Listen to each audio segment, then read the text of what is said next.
andan? Muy buenos días otra vez acá en Blaster.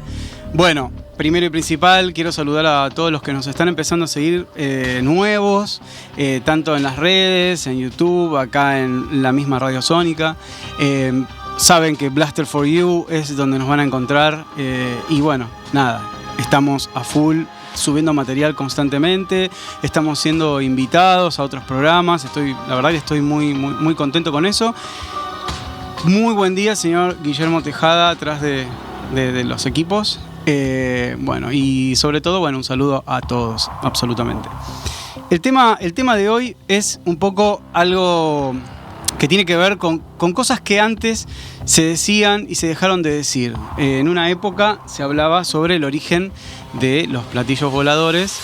Y había una teoría, yo, bueno, tengo prácticamente casi 50 años, y cuando yo era chico, escuchaba las teorías que eran locas en aquel momento, porque no se hablaba mucho de cosas interdimensionales, sino más bien de si los ovnis éramos nosotros en el futuro que veníamos al pasado. Eso se escuchaba bastante, creo que varios se van a acordar de eso, que le decían, ¿y si son los humanos evolucionados que vienen? Porque todavía no se hablaba mucho sobre el tema de las razas extraterrestres, de los insectoides, de las mantis, de los grises. Sí se hablaba de los pleyadianos, sí se hablaba de venusinos y marcianos, etc.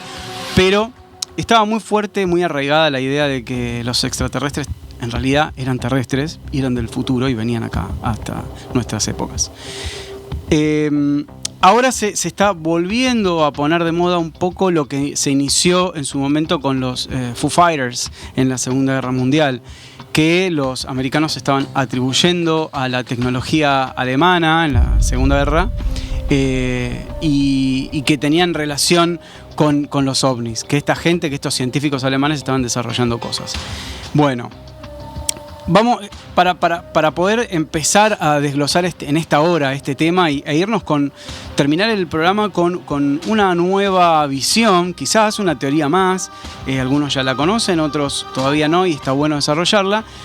Podemos empezar en referencia a lo que dijo Edgar Ruppel, que fue uno de los miembros del proyecto Libro Azul, que él en su momento manifestó que los alemanes tenían muchos muchos prototipos, vamos a decir, en preparación, sobre todo basados en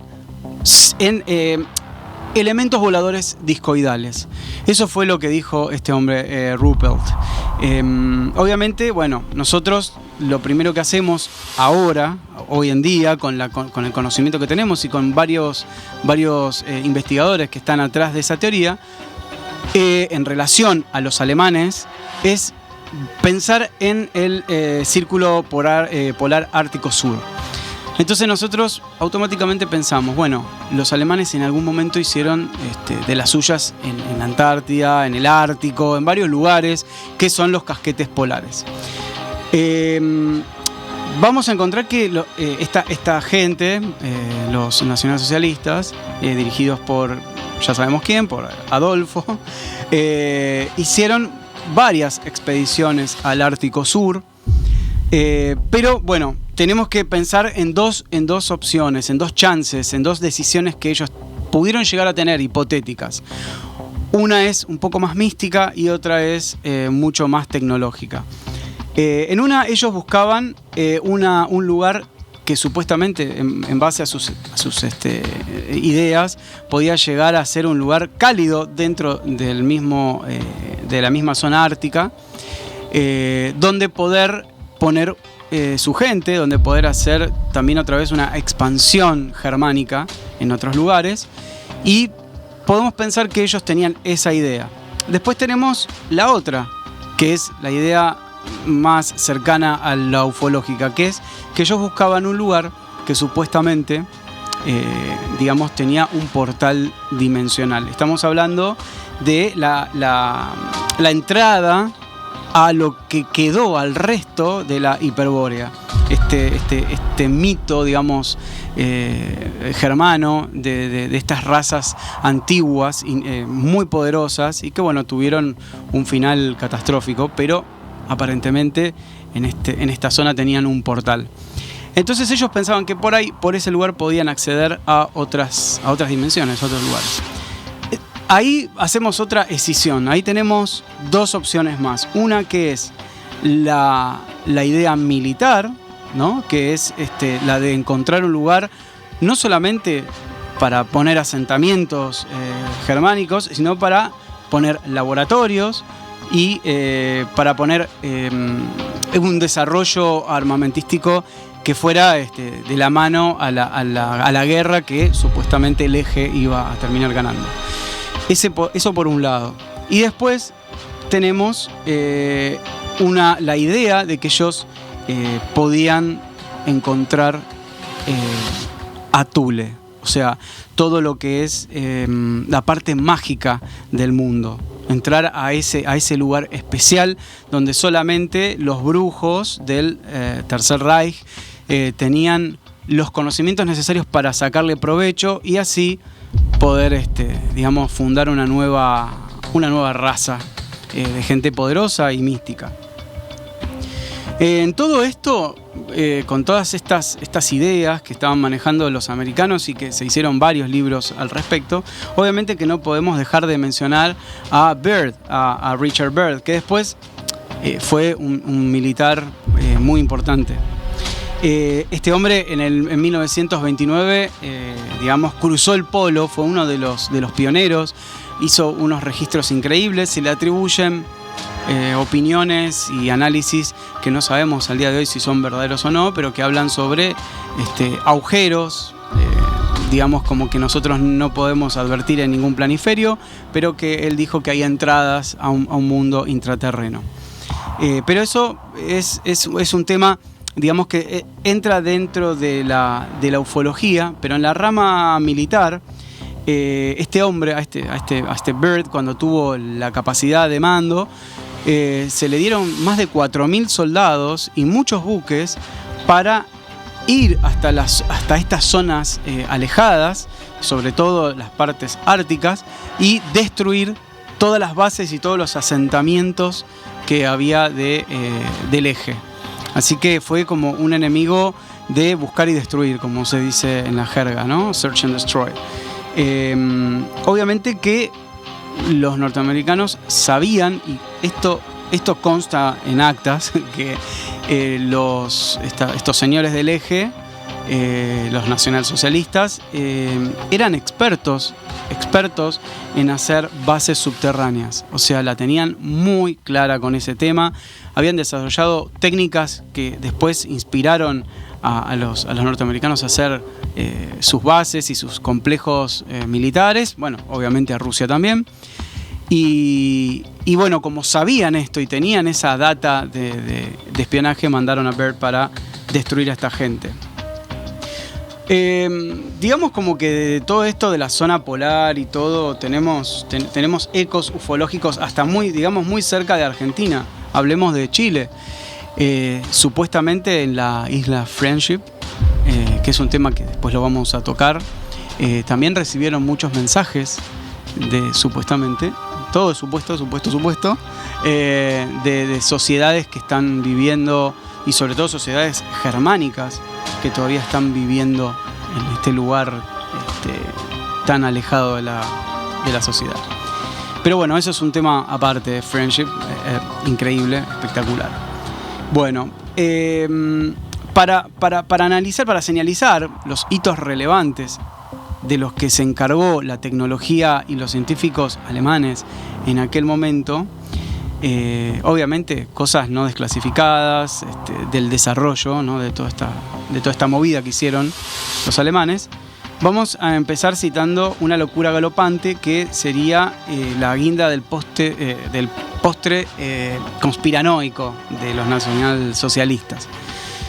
Los escritores Norbert Jürgen Rathofer y Vladimir Terzinski nos contaron en sus investigaciones que la medium de la sociedad secreta alemana Brill, Maria Orsig, durante el año 1919, se había conectado con seres extraterrestres nativos de Aldebarán, en la constelación de Tauro.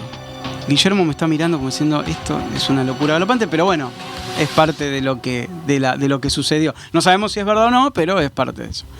Lo cual a mí me parece un poco extraño todo esto de Aldebarán, porque bueno, yo no soy un astrónomo ni nada, pero Aldebarán es una gigante roja, ¿no? Una estrella con una temperatura superior a los 4010K. Pero bueno, no sé cómo vivían ahí, qué sé yo, unos calentones, qué sé yo. Pero bueno, y estos seres, a través de las canalizaciones de esta mujer, ella era una canalizadora, y bueno, obviamente, digamos, siempre según Sternsinsky, ¿no? Uno de los escritores, capacitaron a los científicos alemanes para construir objetos voladores. O sea, por medio de Orszag, estos seres que vivían ahí en Aldebarán le iban mandando información para que ella ayude al círculo de científicos a desarrollar ovnis. Bueno, obviamente para estos dos escritores, para Radhofer y Sternsinsky, estos nacionalsocialistas alunizaron, crearon una serie de complejos militares bajo la superficie selenita, y para lograr esa hazaña se unieron 3 sociedades discretas y secretas de la Alemania de aquel momento. La sociedad Brill, por un lado, la Thule y el Sol Negro. De algunas sabemos un poco más, de otras sabemos un poco menos. Hay mucha basura dando vuelta. Se hicieron muchos libros muy truchos que dicen locuras y cosas que no tienen asidero, porque ni siquiera, si bien nosotros estamos manejando cosas, digamos, hipótesis, dentro de todo podemos citar las fuentes y podemos analizar de dónde vienen. Créase o no, se difundió entre ciertos comentarios castrenses, ellos mismos lo comentaban, que un tal grupo Schumann, junto a otros cráneos de la SS, habían desarrollado al menos un puñado de discos voladores denominados Brill, de casi 12 metros de diámetro. Se comentaba entre ellos. Imaginemos, ¿no? Imaginemos 6-7 platillos en prototipo que los habían bautizado como Brill, que tenían una velocidad de 3.000 kilómetros por hora y estaban obviamente fuertemente artillados. Estaban hechos para la guerra. Bueno, iba a empezar desde este punto con esta teoría, pero bueno, me di cuenta que antes de explorar las naves siderales de los señores del eje, había que analizar algunas ideas desarrolladas por científicos e ingenieros como para enmarcar, para darle un marco a este mito y a otras locuras. Igual, bueno, vamos a mencionar un apartado especial que es parte oficial y parte habladurías. Y esta mención corresponde a los, como dije al principio, los Foo Fighters. El 13 de febrero de 1944, el Cuartel General Supremo de la Fuerza Expedicionaria Aliada en París hizo correr un informe sobre una nueva arma alemana descrita como bolas parecidas a las que se cuelgan en el árbol de Navidad. Eso fue lo que pusieron en los diarios en ese momento, el 13 de febrero de 1944. Que eran fluorescentes, de diversos colores, que acompañaban en vuelos erráticos a los bombarderos aliados, sin atacar a las aeronaves militares. O sea, solamente los escoltaban en largos vuelos y ellos los podían ver a su lado. No es que estaban a 2 kilómetros, no, estaban al lado, demasiado al lado, diría yo. Los aliados luego supusieron que eran dispositivos para desorientar radares.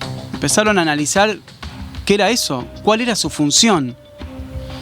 Y que era indudable que obviamente para ellos eran alemanes, porque bueno,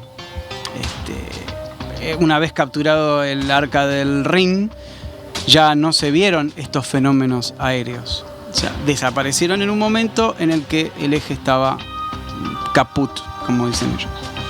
Algunos atribuyeron las visiones de estos Foo Fighters al cansancio de los pilotos. Lo primero que dicen, no, maestro, o sea, plena guerra ya estás viendo cualquiera. O a las luces de los fuegos antiaéreos. Y acá ya empezamos a pensar en que estaban discutiendo la pericia y la experiencia de los tipos que se la pasaban arriba. Esto me imagino que eran tipos de escritorio que decían, trataban de buscar cosas que obviamente esta gente se ofendía. La mayoría de los experimentos alemanes se conocieron cuando, obviamente, los Estados Unidos repatriaron a los científicos alemanes en la operación conocida como Paperclip.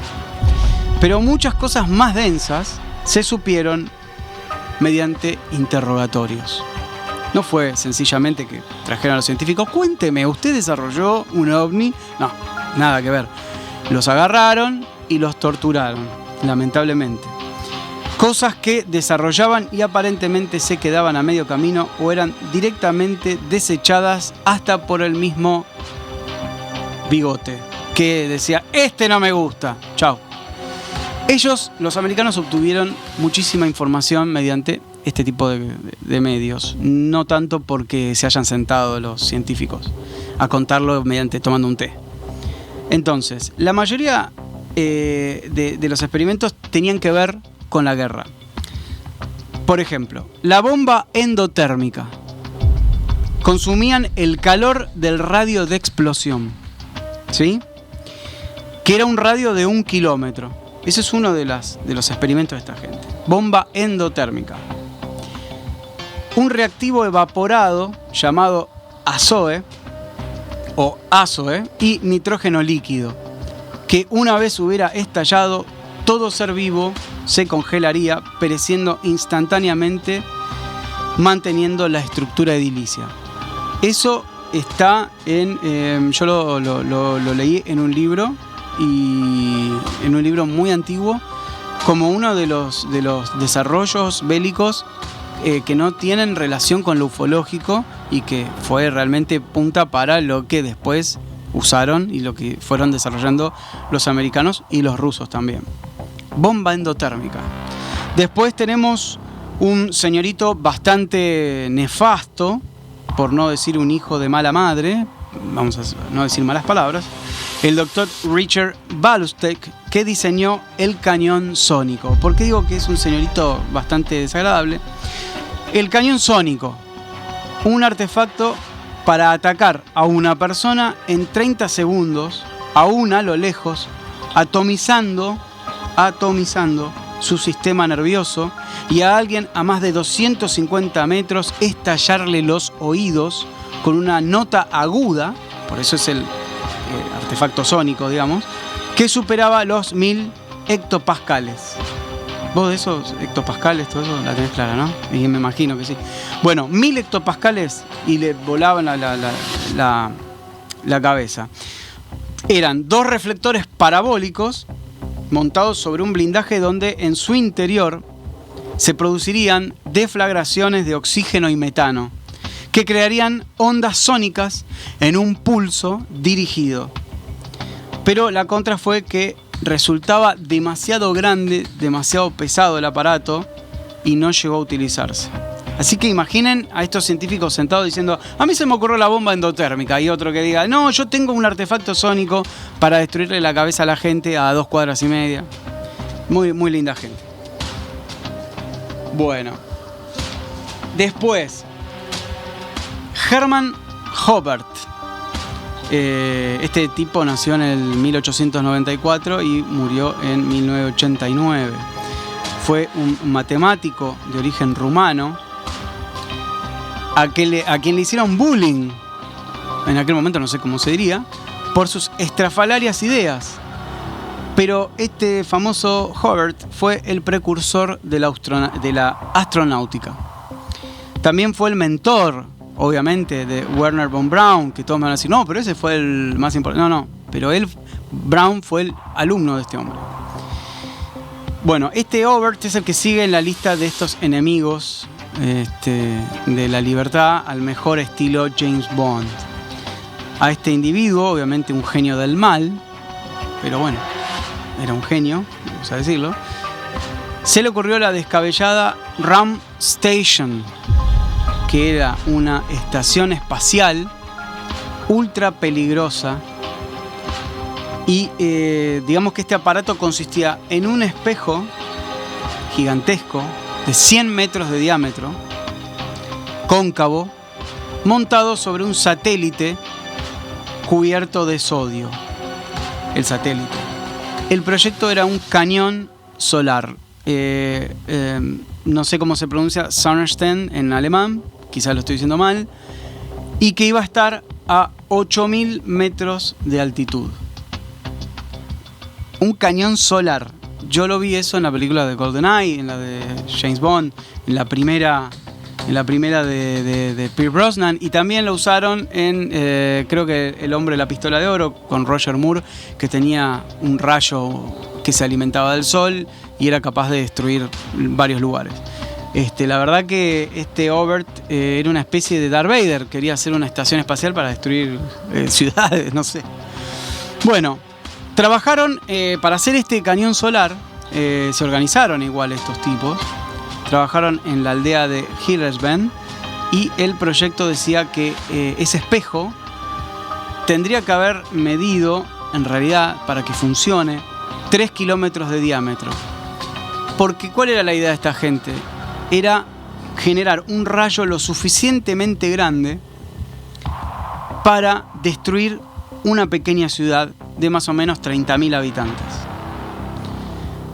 No nos olvidemos que estos señores tomaron la determinación de eliminar un pueblo entero porque 2 rebeldes mataron a Heydrich, que era uno de los más carniceros de los oficiales de la SS, y decidieron, para castigar a toda la gente que colaboró con estos 2 asesinos, destruir un pueblo por completo y pavimentarlo arriba. O sea, no quedó nadie. Así que es muy probable que el cañón solar haya sido en su cabeza un elemento de castigo, así terrible. Bueno, nos vamos acercando a las teorías más extremas e incomprobables. Obviamente, después de esto vamos a entender por qué es plausible, quizás, el tema de los platillos voladores alemanes. A principios de este siglo, un autor llamado Nick Koch amplió el concepto de otro investigador polaco que se llamó Igor Pitowski sobre el rumor de un experimento nazi llamado La Campana. Dicho proyecto, Die Glocke, ese sí es muy conocido por todos los medios ufológicos y toda la gente del ámbito, digamos, de los ovnis, porque tiene como una mística y se han hecho muchísimos videos. Pero bueno, acá vamos a reseñar, para los que no conocen el proyecto, vamos a explicar un poco en qué consistía. Este proyecto fue desarrollado por el físico Walter Gerlach. La campana, para que se den una idea, Die Glocke, como le dicen ellos, medía unos 4 metros de alto y 3 de diámetro, y adentro tenía un par de cilindros que giraban en sentido contrario uno del otro. Y bueno, y tenían en su interior una sustancia púrpura, estamos hablando la información que hay. Altamente radiactiva esta sustancia púrpura, que en código la habían bautizado con el nombre Serum 525, que quizá, bueno, pudo haber sido una forma irradiada, quizás, de mercurio, para elaborar en su interior una especie de plasma que sirviera como proyectil. Esa es una de las visiones militares de todo esto. Prendían este artilugio y provocaba automáticamente, y les quemó todos los aparatos que tenían en un radio de 200 metros. Entonces, bueno, fueron aprendiendo a ponerse cada vez más lejos, digamos. Bueno, producía a los soldados y a la gente, a los que estaban ahí, producía pérdida de sueño, pérdida de memoria temporal, espasmos. A medida que uno se iba acercando, todo eso se potenciaba si la máquina estaba prendida. Espasmos con vómitos de forma incontrolable. Había gente que tenía deshidratación, una deshidratación que les afectaba a los riñones, iban al hospital y se morían ahí. Todo lo que estaba vivo en menos de 100 metros se carbonizaba por la irradiación de la campana. Bueno, acá viene la parte fea de todo esto. Prisioneros del campo de concentración de Gross-Rosen estuvieron expuestos a esta campana a propósito, y los que sobrevivieron argumentaron que cuando se ponía en funcionamiento emitía una luz azul que se podía ver a 1 kilómetro. Una luz que pulsaba azul. No hubo muchos sobrevivientes de Gross-Rosen que pudieron hablar de la campana, y la mayoría falleció durante el periodo de experimentación con Die Glocke. De más está decir que la mitad de los soldados que también participaron, alemanes, en todo esto, murió por efectos de la radiación. Y lo que sí está documentado, hablan de un proyecto, hablan del lugar, porque de hecho lo pueden ubicar, el lugar de Die Glocke, lo googlean y va a aparecer, van a ver una especie de anfiteatro que habían armado ellos, que existe. En este lugar específicamente, lo que sí se habló es que muchos de estos sobrevivientes, prisioneros que utilizaron para este experimento, después los masacraron, los mataron sumariamente en una fosa, y bueno, quisieron silenciar todo lo que tenía que ver con este proyecto nefasto, digamos, ¿no? La función de la campana es una de las cosas que todavía está así como en duda. Podría haber sido, obviamente, en una escala muy pequeña, muy chiquitita. Ya dijimos que esta campana medía 4 metros de alto y 3 de diámetro. Podría haber sido un mini reactor nuclear, tranquilamente. Podría haber sido una bomba sucia. O sea, entendemos que sucia tiene que ver con la radiación, ¿no? Cae esa bomba y además de destruir y de causar toda la muerte posible, encima de todo contamina absolutamente todo hasta los fines del tiempo. Podría haber sido también un motor con capacidad lumínica. O sea, ¿por qué no? Pero la teoría más interesante, que es la que desarrollan los ufólogos, es que era un generador antigravedad. Según Dan Marcus, que es un físico del Departamento de Física de una prestigiosa universidad británica, dijo que era un aparato capaz de generar, según él, un campo de torsión energética, con el objetivo de abrir el tejido espacio-temporal y poder viajar por ese agujero, o bien obtener la energía del punto cero.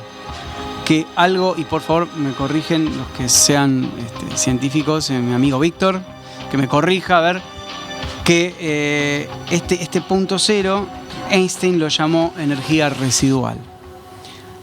Obviamente, para esto, yo estuve leyendo distintos libros y distintas cosas, pero me gustaría que me digan que estoy equivocado o que estoy en lo cierto.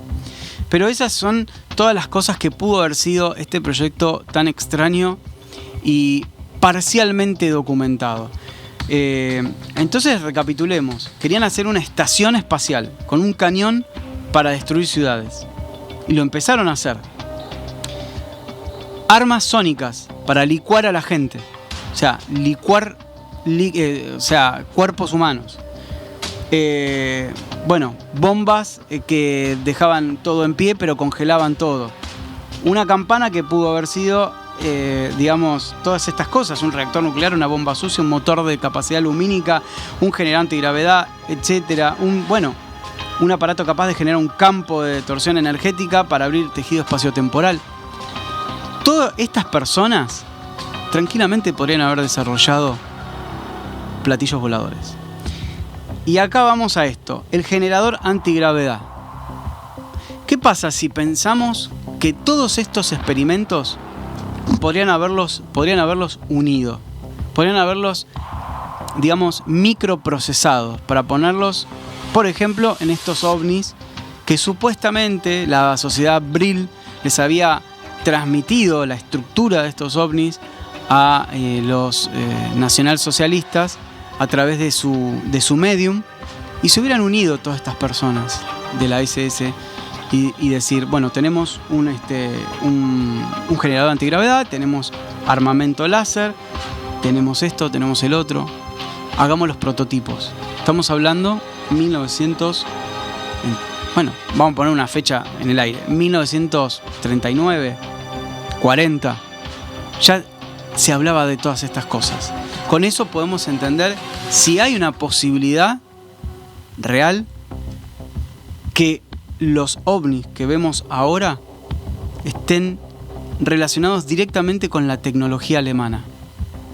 Porque ahora tenemos un revival de este muro en las zonas árticas que nos separan aparentemente de otros lugares cálidos, de países, vamos a decir países por decir una palabra, territorios que nosotros no conocemos, que nosotros no tenemos ni idea, que no sabemos si ya hay asentamientos y gente viviendo ahí, no sabemos si hay gente de antes viviendo ahí.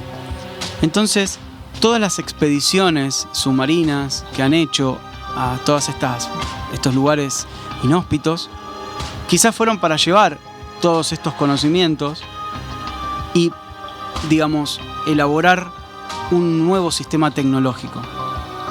Podría ser.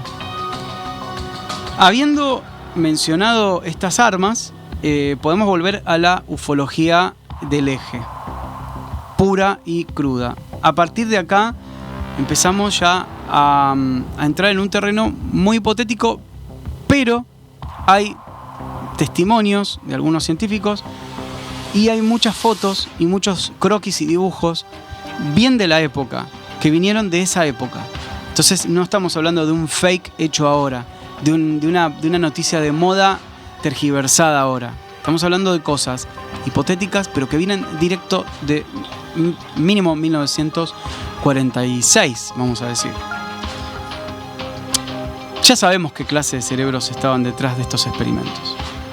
En 1974 salió un libro llamado OVNIs, un arma secreta de los nazis, con un signo de interrogación, de un hombre que se llamaba, y lo pueden ir buscando, Christoph Friedrich, que también usaba un nombre que era, este sería el alias, y su nombre era Ernest Zundel, con Z. Bueno, en este libro, OVNIs, un arma secreta de los nazis, como pregunta, se manejaba la teoría que Adolfo H., se había ido a la Antártida en uno de estos ovnis. No en un avión, en un ovni. Creado por los alemanes. El tema era que el ex espía Rudolf Lusar afirmaba que ahí los nazis tenían efectivamente, lo que veníamos hablando antes, instalaciones donde se construían motores basados en la tecnología de la campana.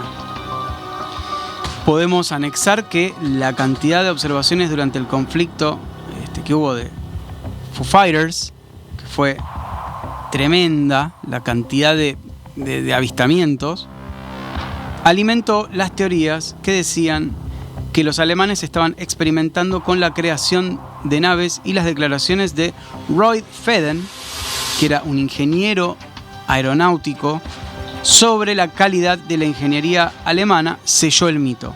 Este Roy Fedden, un tipo del cual se escribió un montón y tiene mucho que ver con la tecnología de aviación, y con respecto a los diseños en lo que es los niveles de vuelo y las capacidades de los fuselajes.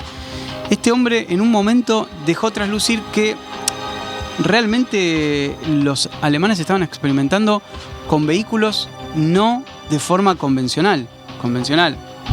Alas, hasta diríamos que los bombarderos en B siguen siendo convencionales en un punto, por su estructura. Siguen siendo convencionales, siguen pareciéndose a los diseños de Da Vinci, siguen recordándonos a un ave. Y él dijo que los alemanes estaban escapando a los diseños convencionales. Este tipo, una eminencia, opinó eso. Bueno, hay otro tema con los Foo Fighters. Hay algunas películas, la serie de televisión Taken, que creo que es de Spielberg, donde hablan desde la época de la Segunda Guerra hasta nuestros días, cómo fueron pasando los incidentes de Roswell y todo eso. Muestran a estos Foo Fighters. El tema está en que los pilotos decían que los acompañaban, que nunca atacaron una nave, pero sí que estos Foo Fighters traspasaban los aviones. Ahí ya empezamos a tener otra vista de este tema. Traspasaban la cabina, traspasaban el fuselaje de los aviones, iban y venían estas bolas gigantes, porque encima no eran balones como uno se imagina, que eran pelotitas de fútbol, tenían el tamaño de un auto. Y ahora se puso de moda el tema de los UAP y el tamaño de un auto pequeño, ¿vale? Yo lo leo ya en todos los portales norteamericanos, dicen el del tamaño de un auto pequeño. Estos Foo Fighters tenían ese tamaño y tenían una forma esférica. El tema está en que lo que vemos ahora, estos UAP, son aparentemente, y ante nuestros sentidos, son metálicos. Los Foo Fighters eran bolas incandescentes de diferentes colores, de diferente intensidad. Bueno, lo más delirante de todo esto, dentro de la mitología, y vamos a seguir diciéndolo así, mitología de exploración espacial de los amigos de la bandera con la cruz al revés, hubo una serie de platillos voladores que ellos bautizaron como Jaunebu.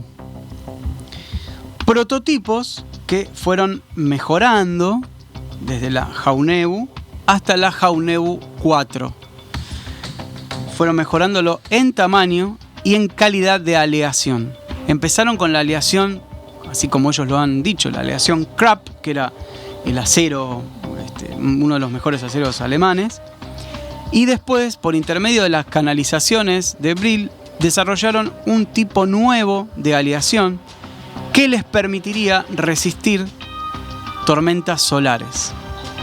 No me pregunten cómo sería eso, pero pasaron a la Jaunebu 4, ya tenía esa capacidad. No sé hasta qué punto, tendría que investigarlo, porque esto me está ahora como que se me ocurre. No sé hasta qué punto soportarían estas naves, si hubieran existido o si existen, el cinturón radioactivo Van Allen que rodea la Tierra. La verdad que no tengo idea con la tecnología de aquel momento. Quizás, obviamente, los que apoyamos a la NASA y los que creemos en la NASA, consideramos que las misiones Apolo y todo lo que se hizo, aprendieron mucho y supieron cómo revestir el material de las naves para proteger a los pilotos. Bueno, hablamos de la Jaunebu 4. Esta Jaunebu 4 era una nave fantástica, de acuerdo a lo que ellos consideraban fantástico, ¿no? De 71 metros de diámetro. Es bastante grande, 71 metros de diámetro, ¿no? Y sí, importante.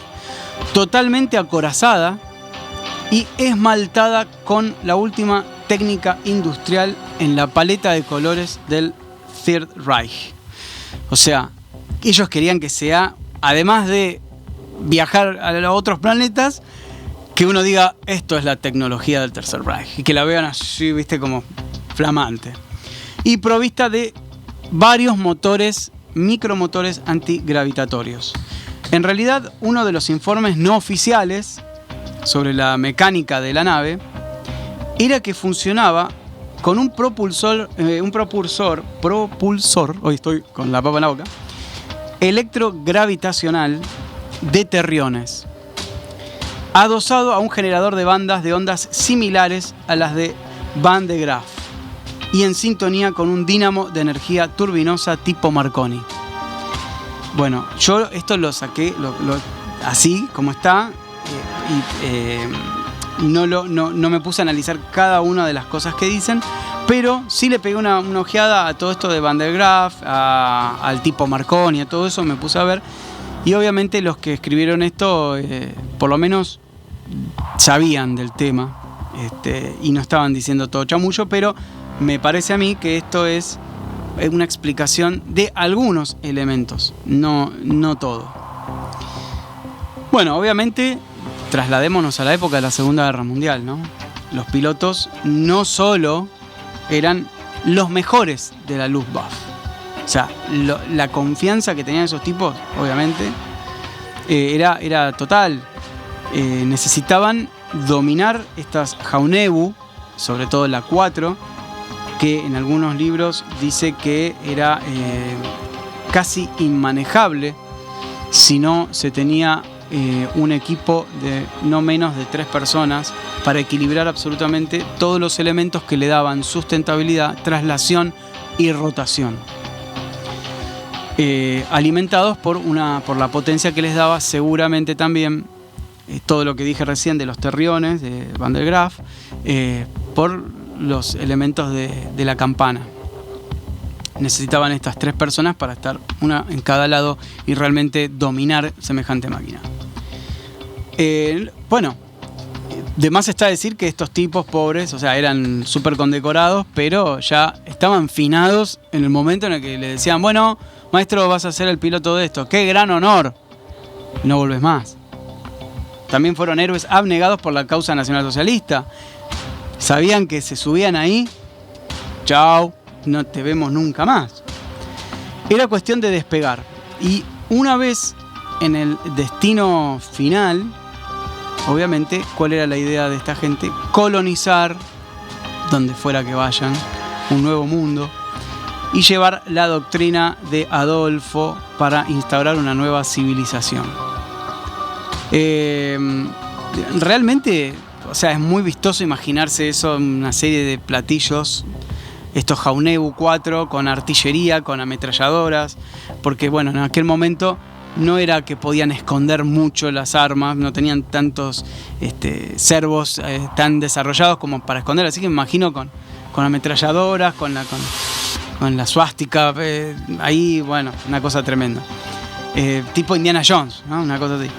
Entonces, la grisácea mañana del 20 de abril es una época, un día muy importante para esta gente, de 1945, estos pilotos salieron al playón debidamente ataviados con gruesos trajes de combate, recorrieron la planicie de pruebas espaciales y a ambos lados tenían todas las banderas rojas con la esvástica, un grupo de mujeres que le tiraban flores, obviamente la alta plana viendo sus Jaunebus ahí a lo lejos. Y bueno, fueron hasta donde reposaban estos platillos. Cuentan las crónicas que la nave despegó con un estruendo que afectó y hizo sangrar los oídos de muchos de los que estaban en la zona, y se perdió muy rápidamente de la vista, causando aberraciones cromáticas en su viaje, digamos. Bueno, navegando. Bueno, esta gente. Bueno, acá empezamos ya a las cosas raras, pero bueno, más raro que esto todavía. Vamos a decir algo que hicieron, pero que no sabemos. Cuentan ¿cuánto me queda? 50. Bueno, ahí está, son y 50.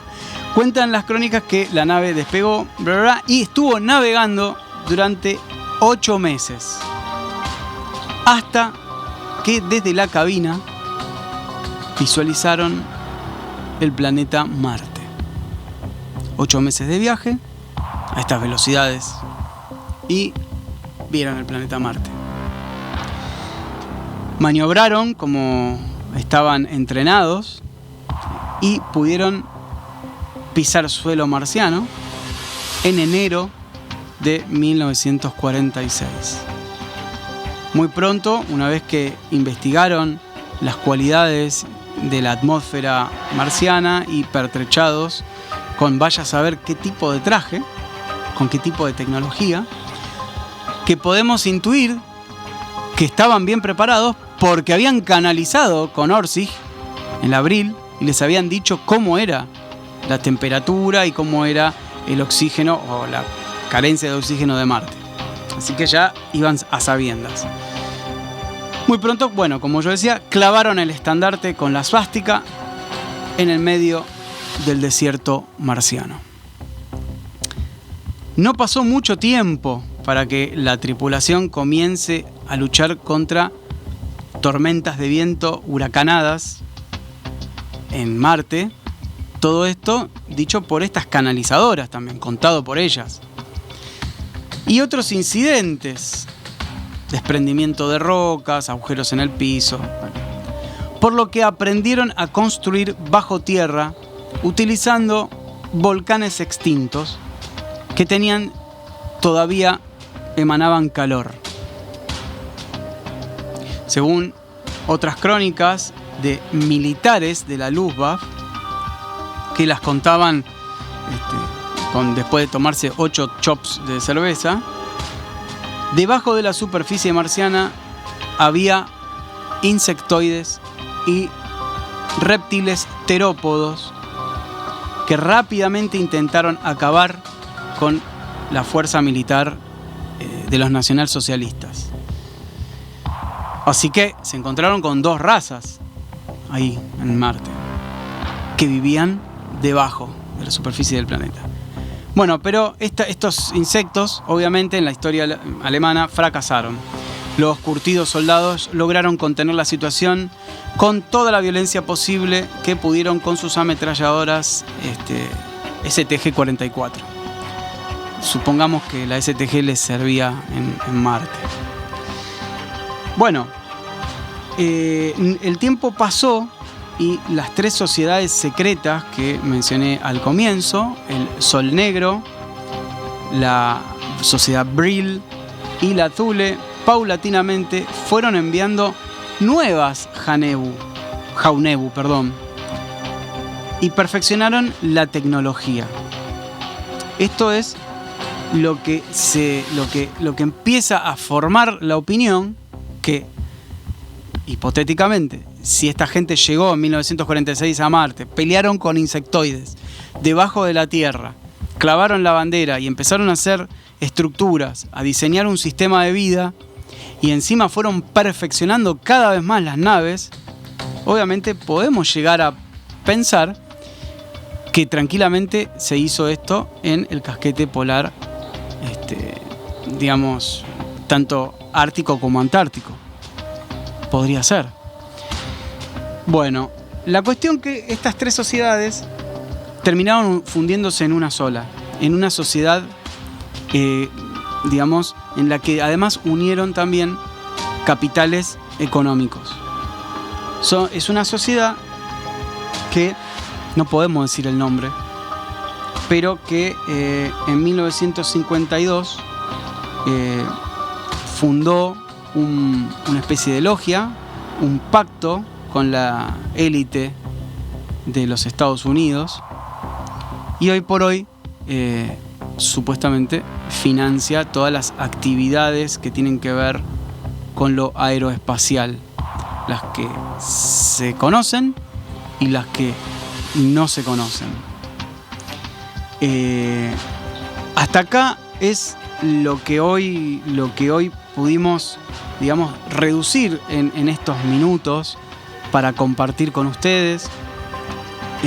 Da para mucho, en realidad podríamos tomar un programa para cada uno de los ítems de todo esto y desarrollar todo lo que es la mística de toda esta gente, desarrollar las sociedades secretas como la de Thule, la Brill, la de Sol Negro, desarrollar muchas cosas, pero estos son los puntos más importantes que pudimos reducir para tirarlos en esta hora en Blaster. Desde ya les agradezco que me hayan escuchado ininterrumpidamente. Que no pude decir bien la palabra, no me acuerdo cuál era la palabra que no pude decir, que la voy a practicar después. Electrogravitacional, creo que fue. Electrogravitacional. Voy a practicarla y el próximo programa la voy a volver a decir bien como corresponde. Les agradezco a todos los que nos están siguiendo. Saben que Blaster for You es la manera de encontrarnos en las redes. Yo soy Germán Fabier. Mi hermano Juan es quien hace la edición de video. Le agradezco a Guille que estuvo atrás de los controles. Y nos estamos encontrando en el próximo programa de Blaster. Síganos en las redes. Gracias.